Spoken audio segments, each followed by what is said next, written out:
To my melanated family and spiritually conscious brothers and sisters around the world, I am Brother Tommy, and it's time to get it in.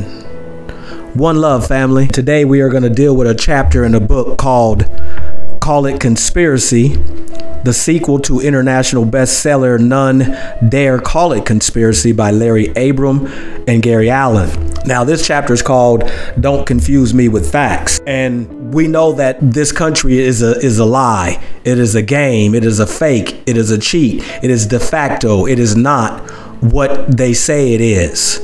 To my brothers and sisters who are reference themselves as black and who are Black American Indians and acknowledge that we are the melanated copper tone Amerindians that was found in this country, that we are indigenous people to this land, the Americas, Turtle Island, and we are not slaves from Africa. That is the general understanding of those who listen to this channel. They know that we are the indigenous people of this nation channel. And that is what we stand on, that the so-called black man of America is not a black man. He is an melanated, he and she, melanated indigenous Amerindians, Black Americans that have been here since time immemorial.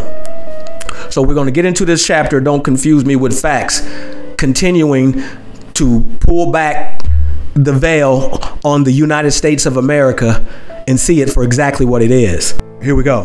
Most of us have had the experience, either as parents or youngsters, of trying to discover the hidden picture within another picture in a children's magazine.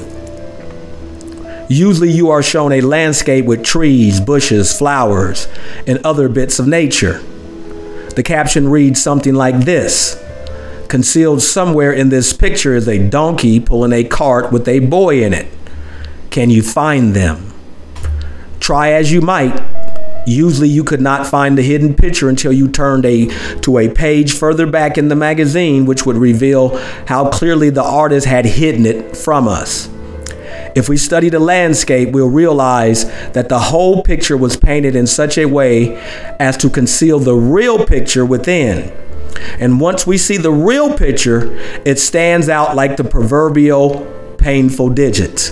And that's what we're talking about when it comes to the creation of this country called the United States of America. It's just a picture that has been painted to make it appear other than what it really is.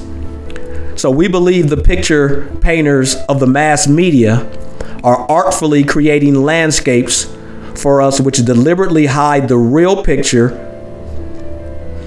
In this book, we will show you how to discover the hidden picture in the landscapes presented to us daily through newspapers, radio, and television.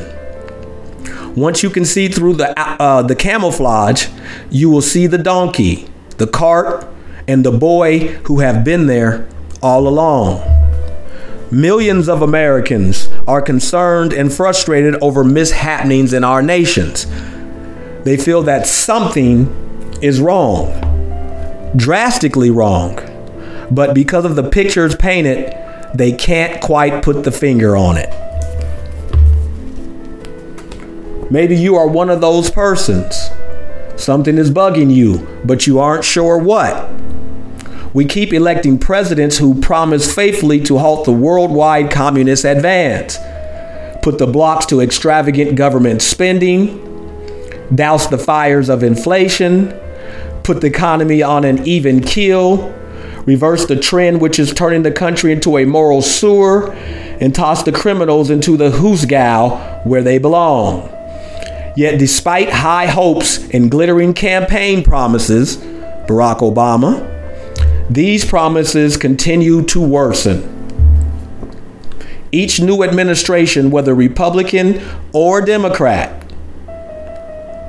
continues the same basic policies of the previous administration it so thoroughly denounced. It is considered poor form to mention this, but it is true nonetheless. Is there a plausible reason to explain why this happens? We are not supposed to think so. We are supposed to think it is all accidental and coincidental, and that therefore there is nothing we can do about it. Yeah, that's the idea. Don't worry about it.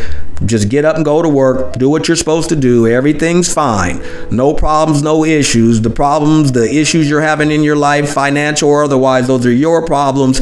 You fix it, when that is nowhere near the truth. All right, here we go. FDR once said, in politics, nothing happens by accident. If it happens, you can bet it was planned that way. He was in a position to know. We believe that many of the major world events that are shaping our destinies occur because somebody or somebodies have planned them that way. If we were merely dealing with the law of averages, half of the events affecting our nation's well-being should be good for America. If we were dealing with mere incompetence, our leaders should occasionally make a mistake in our favor. We shall attempt to prove that we are not really dealing with coincidence or stupidity, but with planning and brilliance.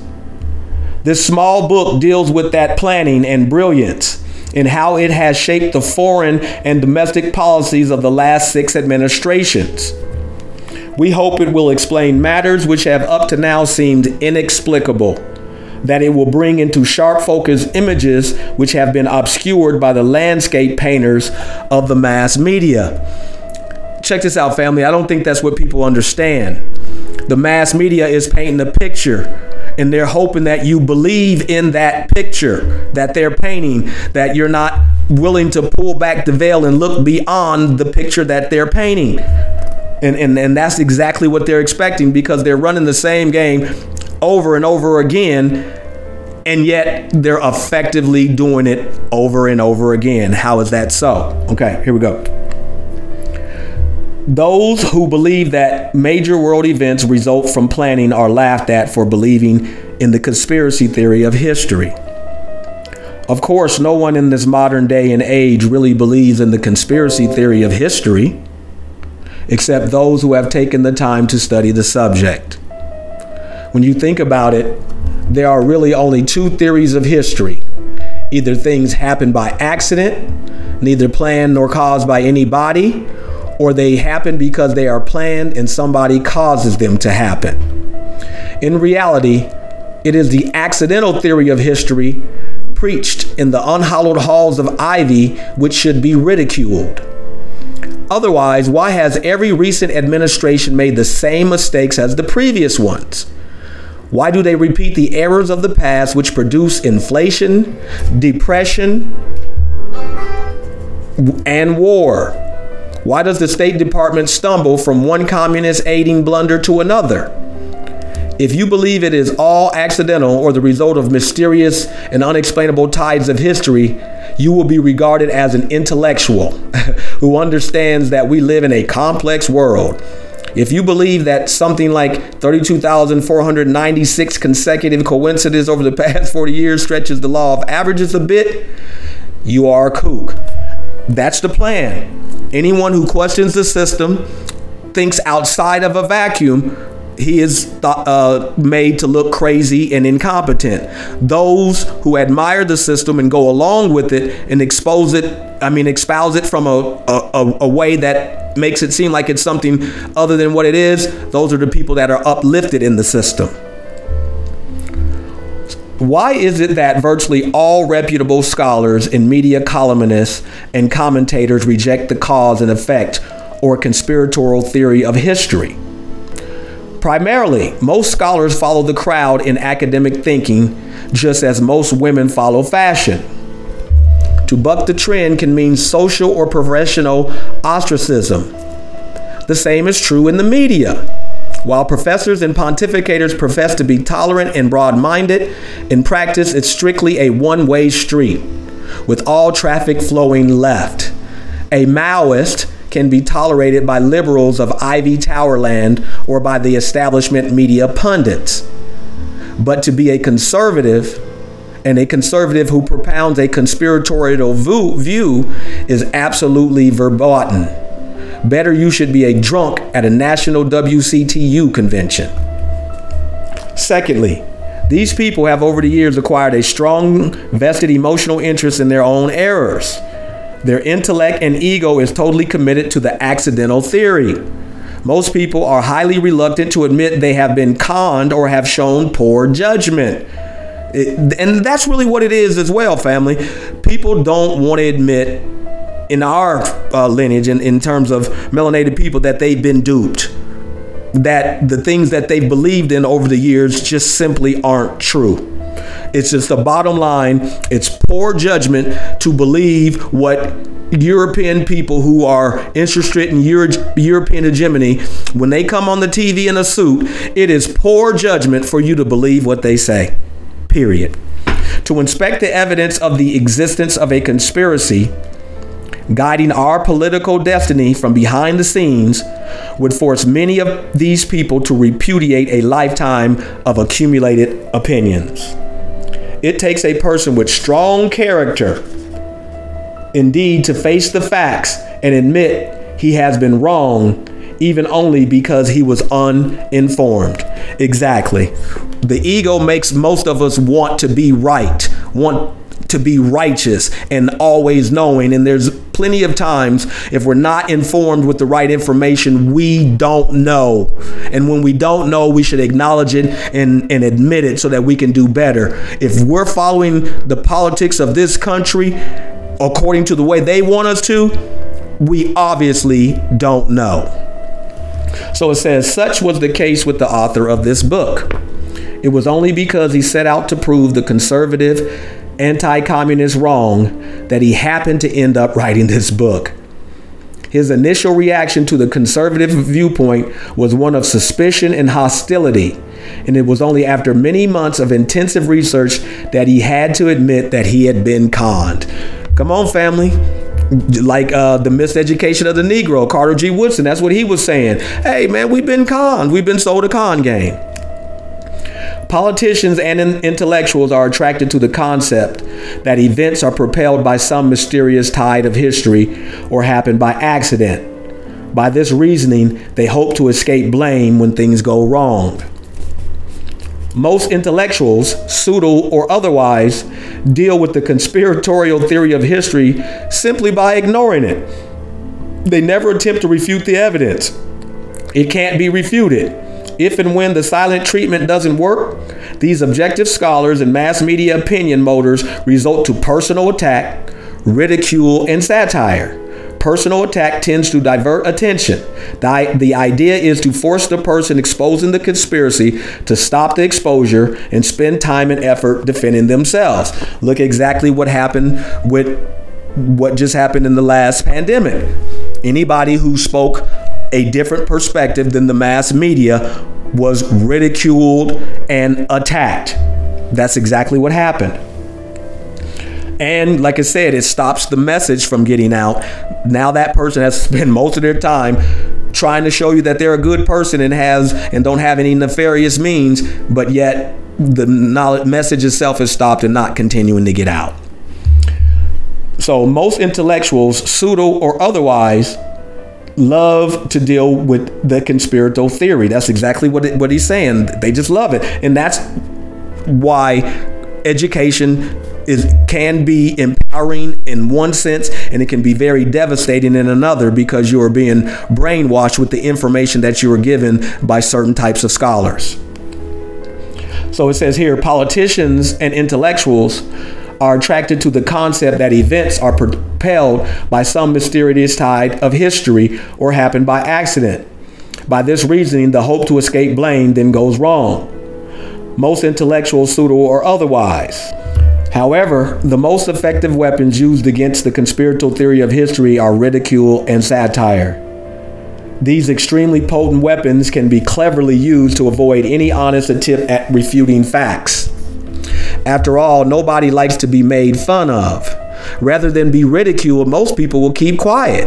And this subject certainly does lend itself to ridicule and satire. One technique is to expand the conspiracy to the extent it becomes absurd. Our man from the halls of poison ivy might say scoffingly, I suppose you believe every liberal professor gets a telegram each morning from conspiracy headquarters containing his orders for the day's brainwashing of his students. as a question. Some conspiratorialists do indeed overdraw the picture of expanding the conspiracy from the small clique it is to include every local knee-jerk liberal activist and government bureaucrat. Or because of racial or religious bigotry, they will take small fragments of legitimate evidence and expand them into a conclusion that will support their particular prejudice, i.e., the conspiracy is totally Jewish, Catholic, or Masonic. These people do not help to expose the conspiracy, but play into the hands of those who want the public to believe all conspiratorialists are screwballs.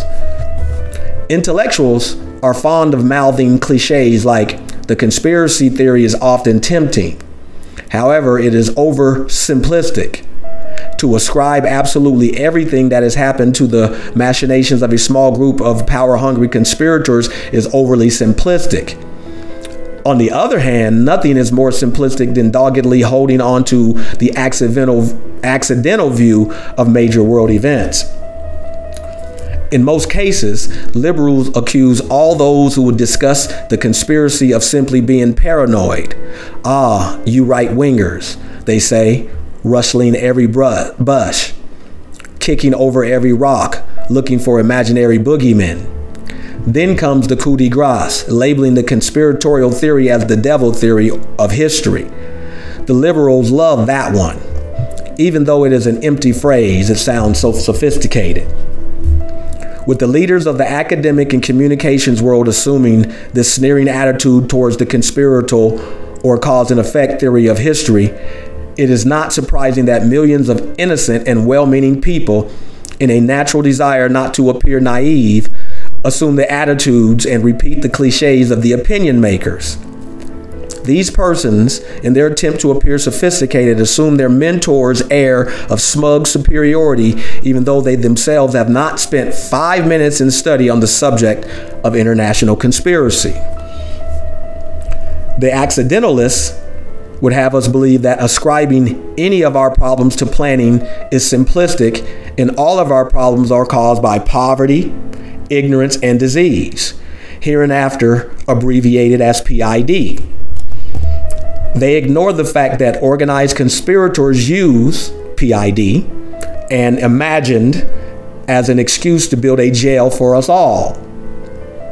Most of the world has been in PID since time immemorial, and it takes incredibly superficial thinking to ascribe to PID the ricocheting of the United States government from one disaster to another over the past 30 years. And that's what it is. They are generating billions of dollars off of the people who work in this country, or the minions who are paying fee after fee, interest after interest, tax after tax. And they want us to believe that the problem is poverty, ignorance, and disease, even though out of the blue, they got billions and billions upon dollars to send over to Ukraine. But they can't help a brother on the street. Okay, now accidentalists ignore the fact that some of the more advanced nations in the world have been captured by communists. Czechoslovakia was one of the world's most modern industrial nations, and Cuba had the second highest per capita income of any nation in Central and South America. It is not true, however, that there are no members of the intellectual elite who subscribe to the conspiratorial theory of history. Professor Carol Quigley of the Foreign Service School at Georgetown University can hardly be accused of being a right-wing extremist. Dr. Quigley has all the liberal credentials, having taught at the liberal establishment's academic meccas of Princeton and Harvard. In his 1,300-page, 8-pound tome, Tragedy and Hope, Dr. Quigley reveals the existence of the conspiratorial network, which will be discussed in this book. The professor is not merely formulating a theory, but revealing this network's existence from first-hand experience. He also makes it clear it is the network's secrecy and not its goal to which he objects. And this is what Professor Quigley says. I know the operations of this network because I have studied it for 20 years and was permitted for 2 years in the early 1960s to examine its papers and secret records. I have no aversion to it or to most of its aims and have, for much of my life, been close to it and to many of its instruments. I have objected both in the past and recently to a few of its policies, but in general, my chief difference of opinion is that it wishes to remain unknown. And I believe its role in history is significant enough to be known. So here's a well-known white professor who is stating, hey, there's deep conspiratorial things going on, and I was a part of it, and I have had access to it. His only issue is that it was unknown to the people. He wasn't against its aims and its goals. So he says, we agree that its role in history does deserve to be known. That is why we have written this book. However, we most emphatically disagree with the network's aim, which the professor describes as nothing less than to create a world system of financial control in private hands, able to dominate the political system of each country and the economy of the world as a whole. In other words, this power-seeking clique wants to control and rule the world. Even more frightening, they want total control over all the individual's actions. As Professor Quigley observes, the individual's freedom and choice will be controlled within very narrow alternatives by the fact that he will be numbered from birth and followed as a number through his educational training, his required military or other public service, his tax contributions, his health and medical requirements, and his final retirement and death benefit. It wants control over all natural resources, business, banking, and transportation by controlling the governments of the world. In order to accomplish these aims, the conspirators have no qualm about fomenting wars, depressions, and hatred. They want a monopoly which would eliminate all competitors and destroy the free enterprise system. And Professor Quigley of Harvard, Princeton, and Georgetown approves. Come on, family. He putting it out there. They want total domination, birth control, everything. They want total control of it, assigning you a number from birth that follows you all the way to your death.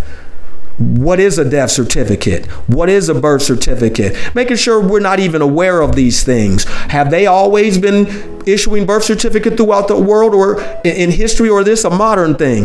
Family, we got to wake up and we got to see what's going on.